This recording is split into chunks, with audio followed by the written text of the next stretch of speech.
जय हिंद दोस्तों, मैं राहुल सौरभ स्वागत करता हूं आपका अपने YouTube channel Chandragupta defence academy पर। तो इसमें हम बात करने वाले हैं साइंस के एक टेस्ट के बारे में, और जिसमें होंगे टोटल हमारे 40 क्वेश्चन। तो इन क्वेश्चन के जवाब आपको देने हैं वीडियो को रोक कर, क्योंकि मैं सभी क्वेश्चनों के जवाब मैं बता रहा हूँ कि सही क्वेश्चन का आंसर क्या होगा। तो आपको क्वेश्चन को पढ़ना है पहले, फिर क्वेश्चन के जवाब देने हैं, कमेंट में देने हैं। क्वेश्चन के जवाब किस में देने हैं? कमेंट में। तो चलते हैं अगले क्वेश्चन पर। तो हमारा जो पहला क्वेश्चन है टेस्ट का, देखते हैं क्या है। पहला क्वेश्चन हमारा है, निम्नलिखित में से कौन सबसे अधिक प्रत्यास्थ है? तो रबड़, गीली मिट्टी, स्टील या प्लास्टिक। तो बताना सबसे अधिक प्रत्यास्थ क्या होता है? वो होती है स्टील। क्या होती है? स्टील। अगला क्वेश्चन, निम्न में से सही है। तो जो चारों दे रखे हैं, ये दे रखे हैं फ़ारेनहाइट को सेल्सियस में चेंज करने का फॉर्मूला। तो इन चारों में से क्या है कि एक फार्मूला सही है, वो कौन सा, वो तुम्हें बताना। वो है सही है बी, F-32/9 बराबर है C/5। तो क्या है जो सी बी है वो बिल्कुल सही है। इसमें फ़ारेनहाइट को सेल्सियस में, सेल्सियस को फ़ारेनहाइट में चेंज किया जा सकता है इस फार्मूले से। अगला क्वेश्चन है, साधारण बातचीत में ध्वनि की तीव्रता है 20 डेसिबल से 30 डेसिबल, 30 से 40 डेसिबल, 40 से 60 डेसिबल या 90 से 100 डेसिबल। जो हम साधारण बातचीत हम लोग बातचीत करते हैं उसकी तीव्रता बतानी है उस आवाज़ की, ध्वनि की, वो होती है 40 से 60 डेसिबल की ध्वनि होती है। अगला क्वेश्चन, क्यूरी किसकी इकाई का नाम है? जो क्यूरी है किसकी इकाई है? वो होता है रेडियो एक्टिवता। ये तीव्रता नहीं होगी, ये होगी एक्टिवता। और तापक्रम, ऊष्मा या ऊर्जा। तो जो क्यूरी है, मैडम क्यूरी ने किसकी खोज की थी? रेडियो एक्टिवता की। तो उसकी किसकी होगी? उसका सही आंसर भी यही होगा, रेडियो एक्टिवता। अगला क्वेश्चन, वाहनों के अग्रदीपों मतलब हेडलाइट में किस दर्पण का इस्तेमाल होता है? समतल दर्पण, उत्तल दर्पण, अवतल दर्पण, पैराबोलिक दर्पण। तो जो गाड़ियाँ होती हैं उनका जो हेडलाइट होती हैं उनमें कैसा दर्पण लगा होता है, ये बताना। वो दर्पण कैसा होता है? वो होता है अवतल दर्पण। और जो गाड़ी में सामने का बड़ा शीशा होता है वो भी अवतल दर्पण होता है। कैसा होता है? अवतल दर्पण। और जो गाड़ी का साइड मिरर होता है वो कैसा होता है? वो होता है साइड मिरर गाड़ी का अवतल दर्पण, सॉरी उत्तल दर्पण होता है। साइड मिरर होता है उत्तल, और सामने फेस मिरर जो होता है वो होता है अवतल में। अगला क्वेश्चन, आवर्धक लेंस वास्तव में क्या होता है? समतल अवतल लेंस, अवतल लेंस, उत्तल लेंस, बेलनाकार लेंस। जो आवर्धक लेंस होता है, मैग्नीफायर लेंस जो होता है वो क्या होता है? तो बताना है, वो होता है उत्तल लेंस। और तुमने आवर्धक लेंस देखा होगा कि जो बच्चों के ज्योमेट्री बॉक्स होते हैं उनमें एक आता है कांच सा, कि जिससे हम बच्चे देखते हैं कि कभी अक्षरों को छोटा कर बड़ा करके देखते रहते हैं किताब को, वो आवर्धक लेंस होता है। अगला क्वेश्चन, स्वतंत्र रूप से ऊपर से नीचे गिरती हुई वस्तु की गतिज ऊर्जा क्या होगी? तो सबसे ऊपर टॉप पर सबसे अधिक होती है, बीच में सबसे अधिक होती है, पृथ्वी के पास सबसे अधिक होती है, सब जगह समान रहती है। जो स्वतंत्र रूप से अगर कोई वस्तु ऊपर से नीचे गिर रही है तो उसकी सबसे अधिक स्पीड जो होती है, गतिज ऊर्जा जो होगी, वो होगी पृथ्वी के बिल्कुल समीप आकर, क्योंकि जितना नीचे की तरफ आएगी उतनी ही स्पीड उसकी बढ़ती जाएगी, क्योंकि ग्रेविटेशनल फोर्स का जो अट्रैक्शन है वो ज़्यादा होता चला जाएगा। अगला क्वेश्चन, दाब का मात्रक क्या है? पास्कल, डाइन, अर्ग, जूल। तो दाब का मात्रक क्या होता है? दाब का जो प्रेशर है, जो प्रेशर का मात्रक क्या होता है? वो होता है पास्कल। दाब का क्या होता है? पास्कल।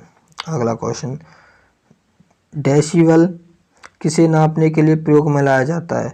वातावरण में आर्द्रता, वातावरण में नमी, वातावरण में ध्वनि या वायु के कण। तो बताइए, जो डेसिबल होता है वो किसे नापने के लिए प्रयोग में लाया जाता है? वो लाया जाता है किसे? वातावरण में ध्वनि की, क्योंकि ध्वनि की इकाई ही डेसिबल होती है, यूनिट।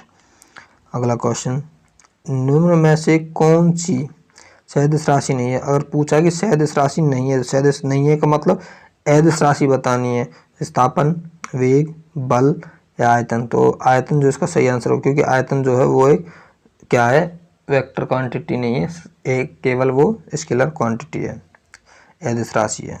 अगला क्वेश्चन, बल गुणनफल है द्रव्यमान, वेग, द्रव्यमान और त्वरण, भार और वेग, भार और त्वरण। जो बल होता है वो क्या होता है? वो होता है फोर्स। और फोर्स किसके बराबर होता है? वो होता है m इंटू ए, फोर्स जो होता है m इंटू ए। तो m क्या होता है मास, a क्या होता है एक्सेलरेशन। इसका सही आंसर इससे क्या होगा, इसका सही आंसर होगा द्रव्यमान और त्वरण, क्योंकि मास को द्रव्यमान बोलते हैं और त्वरण को एक्सेलरेशन। अगला क्वेश्चन, यदि हम भूमि रेखा से ध्रुवों की ओर जाते हैं तो जी का मान क्या होगा, बढ़ता है, घटता है, वही रहता है या 45 डिग्री अक्षांश तक घटता है। जैसे जैसे हम भूमध्य रेखा से ध्रुवों की तरफ चलेंगे तो जी का मान अधिकतम होता है, ध्रुवों पर कहाँ होता है, जी का मान अधिक होता है, इसलिए जी का मान क्या होगा, बढ़ेगा। क्या फर्क पड़ेगा, बढ़ेगा। अगला क्वेश्चन, वर्षा की बूंदों का आकार गोलाकार किस कारण होता है, स्नायता, पृष्ठ तनाव, प्रत्यास्थता, गुरुत्व। तो बताना है कि किसके कारण होता है। जो वर्षा की बूंदें तो वो गोल किस कारण होते हैं, वो होती है सरफेस टेंशन, पृष्ठ तनाव के कारण। अगला क्वेश्चन है, पास्कल किसकी इकाई है, आर्द्रता, दाब, वर्षा, तापमान। तो अभी पहले क्वेश्चन में अभी बताया थोड़ी पहले कि जो पास्कल होती है वो किसकी होती है, वो होती है दाब की, प्रेशर की।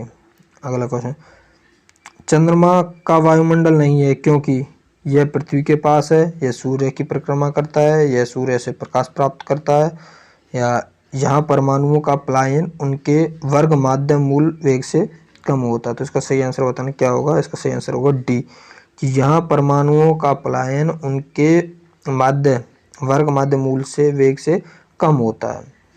अगला क्वेश्चन है, कितने ताप पर सेल्सियस और फ़ारेनहाइट तापमान समान होते हैं, -40 डिग्री सेल्सियस, 212, 40 डिग्री या 100 डिग्री सेल्सियस। तो किस पर होते हैं कि सेल्सियस फ़ारेनहाइट दोनों, सेल्सियस और फ़ारेनहाइट दोनों किस पर बराबर होते हैं, वो होते हैं -40 डिग्री, -40 डिग्री पर।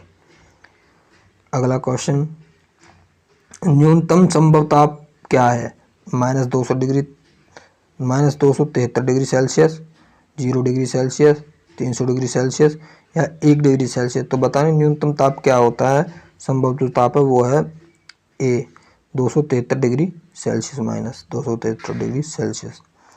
अगला क्वेश्चन, सूर्य की ऊष्मा पृथ्वी पर निम्नलिखित में से किस प्रकार के संचार माध्यम से आती है, संवहन, विकिरण, संयन या ताप विनिमय। तो किसके द्वारा आती है, जो सूर्य की जो प्रकाश की ऊष्मा होती है वो किस द्वारा, वो आती है विकिरण के द्वारा फैलते हुए। अगला क्वेश्चन, थर्मस फ्लास्क के आविष्कारक कौन है, डेवार, स्टीफन, किरचॉफ, न्यूटन।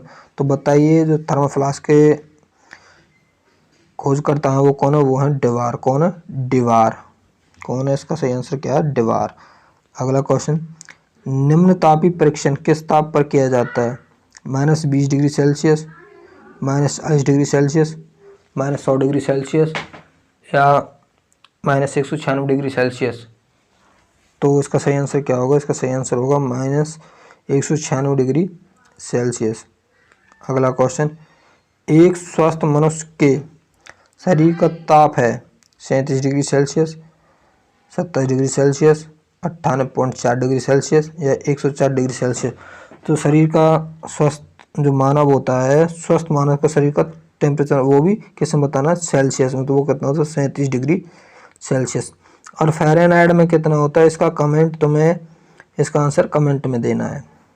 अगला क्वेश्चन, कीड़ों तथा हानि पहुंचाने वाले तत्वों को घर से दूर भगाने के लिए किन तरंगों का प्रयोग में लाया जाता है, अल्ट्रासोनिक तरंग, रेडियो तरंग, इंफ्रारेड तरंग या सबसोनिक तरंग। तो कैसी तरंग होती हैं जिनका प्रयोग हम कीड़ों मकोड़ों को घर से बाहर भगाने के लिए करते हैं, वो होते हैं अल्ट्रासोनिक वेव, अल्ट्रासोनिक तरंग।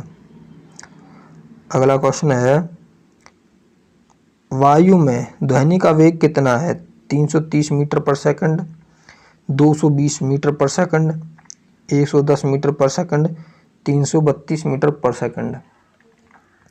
और जितने भी क्वेश्चन है इस टेस्ट में तो उन सभी का जवाब तुम्हें कमेंट में देना और बताना है कि तुम्हारी तैयारी कैसी है। और अपने दोस्तों तक हमारी वीडियो को शेयर ज़रूर किया करो, जिससे कि वो भी अपनी तैयारी अच्छे से कर सकते हैं। तो बताइए इस क्वेश्चन का जवाब क्या है कि वायु में ध्वनि का वेग कितना होता है। इसका आंसर होगा 330 मीटर पर सेकंड।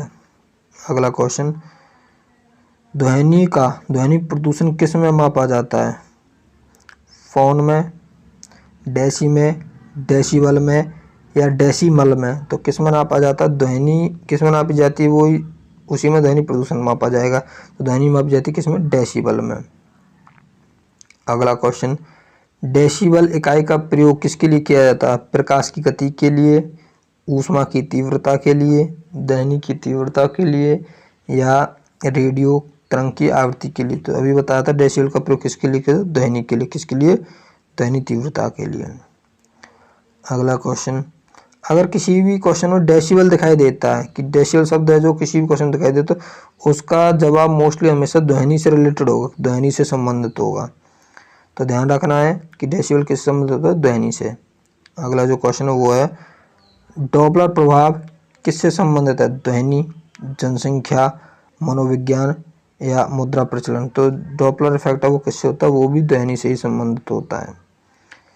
डॉपलर इफेक्ट में क्या होता है कि जो रेलगाड़ी हमें दिखाई नहीं दी, परंतु उसका जो वो होता है, हॉर्न की जो आवाज़ होती है वो हमें दूर तक भी सुनाई देती है, वो ही डॉपलर इफेक्ट होता है। अगला क्वेश्चन,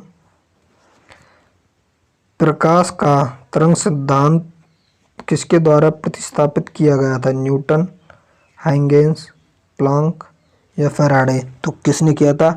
जो प्रकाश तरंग विद्युत सिद्धांत था वो किसने दिया था? ये बताना है। वो दिया है किसने? इसका सही आंसर क्या होगा? इसका सही आंसर होगा बी, हाइगेंस ने ही उसका प्रतिपादन किया था। अगला क्वेश्चन, सर्वप्रथम किसने दिखलाया कि प्रकाश तरंगों का विवर्तन होता है? ग्रेमांडी, यंग, मैक्सवेल, फोकाल्ट। तो सर्वप्रथम किसने बताया कि जो प्रकाश होती है, जो लाइट होती है, उसके जो तरंग है उनका विवर्तन होता है, वो ऊपर नीचे घूमती हुई चलती है। तो वो सबसे पहले किसने होता है? वो बताया था ग्रेमांडी ने। इसका सही आंसर क्या होगा? ग्रेमांडी। अगला क्वेश्चन, प्रकाश का वेग सर्वप्रथम किसने ज्ञात किया? गैलीलियो, न्यूटन, रोमर या माइकलसन। तो किसने किया था? प्रकाश का वेग किसने सबसे प्रथम किसने ज्ञात किया था? वो ज्ञात किया था रोमर ने। किसने? रोमर ने। अगला क्वेश्चन, किसके कारण आकाश नीला दिखाई पड़ता है? अपवर्तन, परावर्तन, प्रकीर्णन या विक्षेपण। तो जो आकाश का रंग जो नीला दिखाई देता है या सुबह शाम लाल दिखाई देता है, वो किसके कारण दिखाई देता है? वो दिखाई देता प्रकीर्णन के कारण। अगला क्वेश्चन, मूल रंग, प्राथमिक रंग क्या है? जो प्राइमरी कलर बताने वो कौन से हैं? वो लाल हरा पीला, लाल नीला काला, लाल हरा नीला, पीला काला नीला।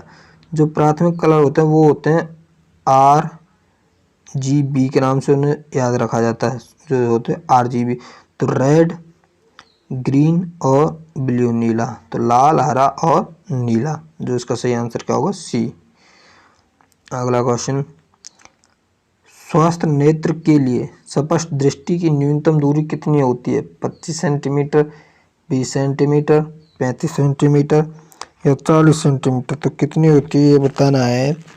तो बताइए कितनी होगी? वो होगी 25 सेंटीमीटर। एक बिल्कुल अच्छी दृष्टि के लिए सबसे दूरी जो उपयुक्त मानी जाती है 25 सेंटीमीटर, क्योंकि 25 सेंटीमीटर पर हमारी आंख बिल्कुल साफ स्पष्ट देखना शुरू करती हैं। अगला क्वेश्चन, निकट दृष्टि दोष से पीड़ित व्यक्ति के चश्मे में कौन सा लेंस उपयोग किया जाता है? उत्तल लेंस, समतल उत्तल लेंस, अवतल लेंस या समतल अवतल लेंस। जो व्यक्ति निकट दृष्टि दोष से पीड़ित होता है, निकट दृष्टि दोष से जो व्यक्ति पीड़ित होता है, उसका जो चश्मा होता है उसमें कैसा लेंस होता है? उसमें होता है कैसा लेंस? अवतल लेंस। अवतल लेंस लगा होता है। अगला क्वेश्चन, और दूर दृष्टि से पीड़ित व्यक्ति के चश्मे में कौन सा लेंस का प्रयोग किया जाता है? उत्तल लेंस, अवतल लेंस, समतल लेंस, समतल अवतल लेंस। तो कैसे लेंस का प्रयोग किया जाता है उसके लिए? तो बताइए उसमें क्या होता है? उत्तल लेंस का, दूर दृष्टि में उत्तल लेंस और निकट दृष्टि में अवतल लेंस का प्रयोग किया जाता है। और यदि वीडियो आपको पसंद आया हो, हमारे टेस्ट आपको पसंद आया हो, तो इसको ज़रूर शेयर करना है, लाइक करना और अच्छे कमेंट करना, और अपने जवाब बताना है कि आपने कुल कितने क्वेश्चन सही किए वो भी जवाब कमेंट में बताना है। धन्यवाद।